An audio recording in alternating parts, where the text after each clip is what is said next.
ថ្ងៃនេះយើងសិក្សាអំពីស្រៈភាសាចិនដើម្បីឲ្យបងប្អូនងាយស្រួលអាននាងខ្ញុំដាក់ខ្មែរពីខាងក្រោយណាបងប្អូនចាអញ្ចឹងយើងចាប់ផ្ដើមរៀនសិក្សាស្រៈភាសាចិនទាំងអស់គ្នានៅក្នុងថ្ងៃនេះទីទី2 in មូស្រៈអាអអអអអ៊ីអ៊ីអូអូអ៊ឺអ៊ឺអាយអៃអីអោអូអានអិនអាងអឹងអងអៀ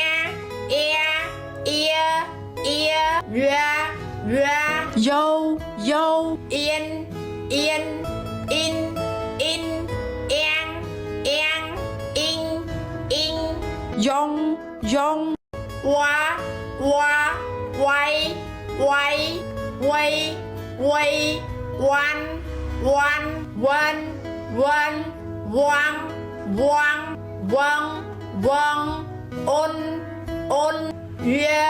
យឿនអ៊ុនយោវៃអប្រសិនបើបងប្អូនមិនច្បាស់ពាក្យណាមួយឬឆ្ងល់ពាក្យណាមួយបងប្អូនអាចខមមិននៅក្រោមវីដេអូនេះបានអរគុណអ្នកទាំងអស់គ្នាស៊ីតាជា